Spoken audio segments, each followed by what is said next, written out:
ஜவைஜக் from Javadupatti Pudur power writer அப்படிங்கிற YouTube channel மூலமாக உங்களை மீண்டும் சந்திக்க ரொம்ப பத்திரமாகிடுச்சு. அத்தோட எங்கள் சேனலை சப்ஸ்கிரைப் பண்ணுங்க, பெல் பட்டன் அழுத்த மறந்துடாதீங்க. அத்தோட எல்லாத்துக்கும் ஷேர் பண்ணுங்க. அதாவது கும்பமேளா நடந்துகிட்டு இருக்கு உத்தரப்பிரதேசத்துல பிரக்யராஜில் 144 வருடங்களுக்கு பின்னால் நடக்கக்கூடிய ஒரு மிக உன்னதமான ஒரு மகா கும்பமேளா. பாராட்டக்கூடிய விஷயம். அதையெல்லாம் விட மக்கள் அதை ஆர்வமாக கூட்டம் கூட்டமாக கோடிக்கணக்கில் சென்று நீராடி கொண்டிருக்கிறார்கள். அமிர்த ஸ்நானம், திரிவேணி ஸ்நானம், சங்கமம், அந்த இடத்துல கங்கை, யமுனா, சரஸ்வதி அந்த 3 ஆறுகளுமே ஒன்றாக கலக்கக்கூடிய அந்த திரிவேணி சங்கமத்துல அமிர்த ஸ்நானம். அதனுடைய கால அளவு மொத்தம் 45 நாட்கள். ஒரு பாதி நாள் முடிஞ்சு இன்னொரு பாதி நாள் ஒரு மாசத்து பக்கம் இருக்கு. இருந்தாலும் அதற்குள்ள ஒரு மிகப்பெரிய ஒரு விபத்து.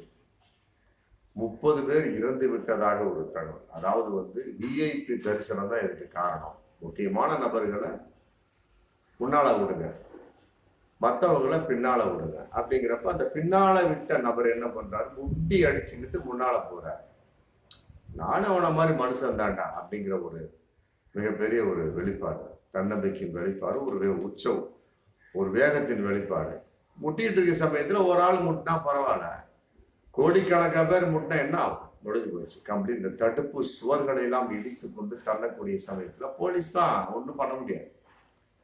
என்ன பண்ண முடியும்? ஆளுக்கு மேல ஒவ்வொருத்தவங்களுக்கு மேல ஒவ்வொருத்தர் தானாக மிதித்து கொண்டு 30 பேர் இறந்து விட்டார்கள். ஒரு 100கணக்கான பேருக்கு காயம் அப்படின்னு ஒரு தகவல். ரொம்ப வருத்தத்துக்குரிய ஒரு செய்தி.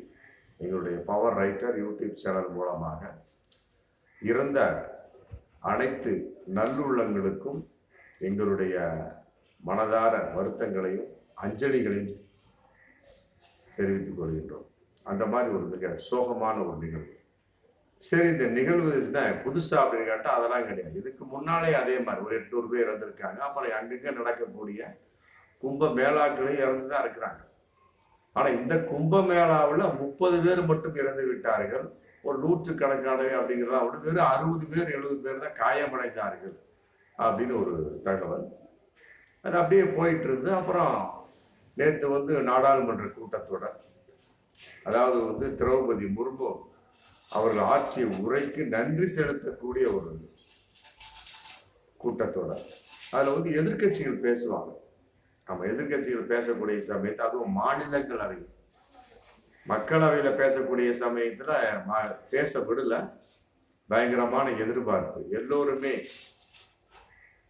அந்த நாடாளுமன்ற தலைவரை நோக்கி சென்று மிகப்பெரிய ஒரு கேள்வி கணைகள். இதை பத்தி தான், மற்றவைகளை பற்றி பேசலாம் அப்படிங்கிற ஒரு தலைப்புக்கு வரக்கூடிய சமயத்துல எதிர்கட்சிகள், குறிப்பா திமுக உள்பட யாருமே விடல. ஆமா, கும்பமேளாவுக்கு ஏன் நீங்க ஒழுங்காக பாதுகாப்பு தரவில்லை? மக்கள் இறந்துட்டாங்க, அது 30 பேர் தான் இறந்தீங்க அப்படின்னு இறந்துட்டாங்க அப்படின்னு சொல்றீங்க. விஐபி தரிசனம் தடை செய்யப்பட வேண்டிய விஷயம். இதெல்லாம் உங்களுக்கு தெரியாதா?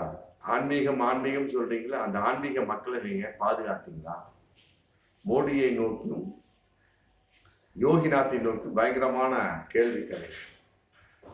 அப்படி இருக்கக்கூடிய சமயத்துல திடீர்னு அதுக்குள்ளே ஒரு மிகப்பெரிய ஒரு புகைச்சல். 30 பேர் கிடையாது, 1000கணக்கில் இறந்து விட்டார்கள் அப்படின்னு மிகப்பெரிய ஒரு குண்டை இன்னைக்கு அங்கேயே போடுறாங்க. அப்புறம் மக்களவையில ஒரு மீண்டும் அந்த கூட்டத்தோட சம்பந்தப்பட்ட வயதை சந்திக்கிற சமயத்துல காங்கிரசின் தேசிய தலைவர் கார்கே பேசுறார். அதாவது மகா கும்பமேளாவில் உயிரிழந்தவர்களை நான் அஞ்சலி செலுத்துகிறேன். அதே நேரத்தில் இறந்தவர்கள் 1000கணக்கில் மேல இருந்திருக்கணும். இது என்னுடைய மதிப்பீடு. எனது மதிப்பீடு சரியில்லை என்றால் அரசு புள்ளி விவரங்களை வழங்க வேண்டும். இன்னைக்கு வரைக்கும் புள்ளி விவரம் வழங்கவே, சும்மா 30 பேர் இறந்துட்டாங்க அப்படின்னு சொல்றாங்களோடைய யார் யார் இறந்தார்கள். ஒரு விபத்து நடந்து வைக்கலாம், விமான விபத்தே நடக்குது, உடனே இந்த ஊர்ல இந்த ஊர்ல இருக்கப்பட்ட ஒரு கணக்கு சொல்லுவாங்க, கரெக்டா பேர் உள்பட. அந்த மாதிரி புள்ளி விவர கணக்குகள் இல்லை. 30 பேரை இறந்துட்டாங்கன்னா புள்ளி விவர கணக்கு எனக்கு வேணும்.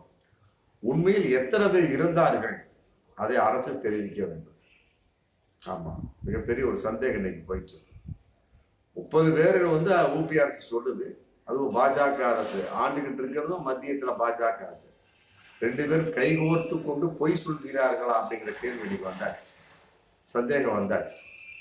மறைத்து விட்டார்கள் அப்படிங்கிற சந்தேகம் இன்னைக்கு வந்தாச்சு. காங்கிரசின் தேசிய தலைவர் கார்கே வந்து ரொம்ப காரசாரமா பேசிட்டார். உண்மையில் எத்தனை பேர் இருந்தார்கள் என்பது அரசு தெரிவிக்க வேண்டும். ஏன்னா நான் கூறியதுல வந்து தவறு இருந்துச்சு, நான் திருத்திக்கிறேன் அப்படின்னு சொல்லிட்டு அதையும் சொல்லிடுறாரு.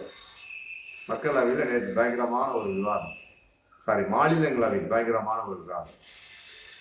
நான் சொன்னதுல வந்து தவறு இருந்தா திருத்திக்கிறேன் அப்படின்னு போட்டு சொல்லிடுறாரு. இதுக்கு வந்து ஆளுங்கட்சி பிஜேபி உள்ளே போராட்டம் நடத்திருக்கிறாங்க.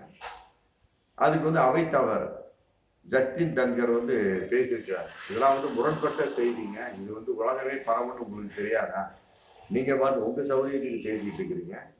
கார்கே வந்து இந்த பேச்சுக்களை திரும்ப பெற வேணும் அதை போட்டு சொன்னார். அதுக்கு கார்கே மீண்டும் பதிலளிக்கிறார்.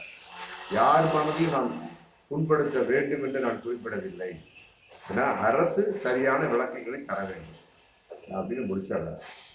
இந்த வார்த்தைகளிலிருந்து பார்க்கக்கூடிய ஒரு சூழல் 30 பேருக்கு மேல் அப்படிங்கிற ஒரு தகவல் இதில் போயிட்டு கும்பமேளாவில் இறந்திருக்கக்கூடிய நபர்கள் இவர்களுடைய தவிர ஆயிரக்கணக்கில் இருக்கலாம் அப்படின்னு எதிர்கட்சிகளுடைய மிகப்பெரிய ஒரு குற்றச்சாட்டு இன்னைக்கு போயிட்டு இதையெல்லாம் பாஜக மூடி மறைத்து விட்டார்கள் அப்படிங்கிற குற்றச்சாட்டு இன்னைக்கு பயங்கரமா போயிட்டு இருக்கு.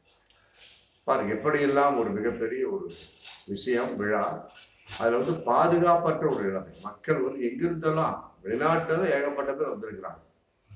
45 நாள் நடக்கக்கூடிய ஒரு மகா கும்பமேளா. அதற்கு வந்து நாங்க உலக தரம் வாய்ந்த அப்படி பண்ணியிருக்கோம் இப்படி பண்ணியிருக்கோம், மிதக்கும் ஒரு மேடை இத்தனை அமைச்சிருக்கோம் அத்தனை கோடி செலவு இத்தனை கோடி செலவு சொன்னாங்க. ஆனால் ஒழுங்கற்ற பாதுகாப்பு இன்மை இருக்கிறது, ஒழுங்கற்ற பாதுகாப்பு இல்லை அப்படிங்கிறது இன்னைக்கு கன்ஃபார்மா தெரிஞ்சு போச்சு. இருந்திருந்தா கரெக்டா இருந்திருக்கலாம். அதாவது ஒரு வழியா விட்டுட்டு இன்னொரு வழியா அந்த பக்கம் விடக்கூடிய ஒரு சூழல் இல்லாம 2 பக்கமும் விட்டுருக்கிறாங்க. ஒரு வழியா போயிட்டே இருக்கணும், ஒரு வழியா வந்துகிட்டே இருக்கணும், முடிஞ்சு போச்சு. அப்படி இருக்கக்கூடிய சமயத்துல மனிதர்கள் எதிர்ப்பாக சந்தித்துக் கொள்ள முடியாத ஒரு சூழல் ஏற்படும். அப்படி இருக்கிற சமயத்தில் சல்லுன்னு போயிடுவாங்க, முடிஞ்சு போச்சு. அந்த மாதிரி மிதக்கும் கலைமேடைகள் மற்ற சோர்ஸ் இருக்கக்கூடிய சமயத்தில் சல்லுன்னு போயிடுவாங்க. ஆனா இவர்கள் அப்படி இல்லை. விஐபி தரிசனம் அப்படிங்கிற கான்செப்ட் முக்கியமான பிரமுகர்களை முதல்ல விட்டுட்டாங்க. மக்கள் பார்த்தான், முண்டி அடிச்சான், முடிஞ்சு போச்சு. இன்னைக்கு வந்து ஆயிரக்கணக்கில் இறந்திருப்பார்கள் அப்படிங்கிற சந்தேகம் வந்திருக்கேன் ஊபி அரசு மேல, இந்த பாஜக அரசு மேல. இதற்கு வந்து ஊபி அரசும் மற்றபடி மத்திய அரசும் பாஜக அரசு கட்டாயமா மக்களுக்கு தெளிவுபடுத்தி தான் ஆகணும். சந்தேகம் வந்தாச்சு. இப்படித்தான் ஒவ்வொன்றையும் வந்து பாஜக வந்து அந்த முழு நிலைப்பாடை விளக்காம அப்படியே மூடி மறைஞ்சுக்கிட்டே போயிடுவாங்க. ஏன்னா இவங்க தான் நாடாளுமன்றத்துக்கே வர்றது இல்லையா மோடி வந்து நாடாளுமன்றத்துக்கே வர்றது கிடையாது.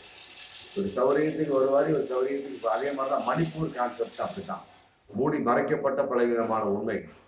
ஆமா, பேப்பர்ல பார்த்தோம்னா 4 பேர் கொலை செய்யப்பட்டாலும் 10 பேர் எரித்து கொலை செய்யப்பட்ட அப்படின்னு வரும். அங்க பார்த்தா ஏகப்பட்ட பேர். ஏன்னா அந்த அளவுக்கு மக்களுடைய ஒரு மிகப்பெரிய ஒரு போராட்டத்தின் விளைப்பாடு அங்க வந்து மணிப்பூரை பற்றி இன்னும் எரிந்து கொண்டிருக்குன்னு சொல்லலாம். அதன் அடிப்படையில அங்கும் வந்து பாஜக அரசு மூடி மறைத்தது. அதே போலதான் இன்னைக்கு வந்து ஊபி அரசு சம்பந்தப்பட்ட வகையில ஆயிரக்கணக்கில் இறந்த மகா கும்பமேளா இறப்புகளை இவர்கள் மறைத்து விட்டார்கள் அப்படிங்கிற ஒரு தகவல் இன்னைக்கு வந்திருக்கு. அதே தான் கார்கே சொல்லுகிறார், ஆமா நான் இதை வந்து என்னுடைய கூட்டு தவறாக இருந்தால் திருத்திக் கொள்கிறேன், எனக்கு முதல்ல அறிக்கை கொடுங்க அப்படிங்கிறார். ஏன்னா எனக்கு வந்து விளக்கம் வேணும், யார் யார் என்னங்கிற அப்படிங்கிற கான்செப்ட்ல விளக்கம் வேணும், இறந்தவர்களுடைய பட்டியல் எனக்கு வேணும் அப்படிங்கிற இன்னைக்கு வரைக்கும் பாஜக அரசு கொடுக்க வேண்டும். உண்மையிலே இது ஏற்றுக்கொள்ள முடியாத ஒரு விஷயம். ஏன்னா மக்கள் இறந்தது. அதனால வந்து சந்தேக உணர்வோடு இன்று பாஜகவை குறிப்பாக ஊபி மாநில பாஜக அரசை சந்தேக கண்ணோடு பார்க்கக்கூடிய ஒரு சூழல். அதை நிவர்த்தி பண்ண வேண்டியது ஊபி அரசும் மற்றபடி மத்தியில் ஆண்டு கொண்டிருக்கிற மோடி அரசும் தான். இருவரும் கூட்டணியாக சேர்ந்து உண்மைகளை மறைத்து விட்டார்களா இல்லை உண்மையே அதுதானா, அல்லது காங்கிரஸ் தலைவர் கார்கே சொல்வதா உண்மையா அப்படிங்கிறதுக்கு இன்னைக்கு ரொம்ப விளக்க வேணும். அதனால வந்து இந்த வீடியோ மூலமா நாம் கேட்டுக்கொள்வது, உடனே வந்து இறந்தவர்கள் பட்டியல வெளியிட்டா தெரிஞ்சு போயிடுது எத்தனை பேர் இறந்தாங்க அப்படிங்கிற கான்செப்ட். அதனால இது முக்கியமாக மக்களுக்கு கவனத்துக்கு தேவைப்பட்ட ஒரு விஷயமா இருந்துகிட்டு இருக்கு. அதனால இதுல எந்த வகையில ஒரு அசால்ட் இல்லாம மத்திய அரசு மக்களுக்கு தெளிவுபடுத்தும் என்ற நம்பிக்கை நிறையவே இருக்கிறது. பார்ப்போம் மீண்டும் அடுத்த வீடியோ. நன்றி.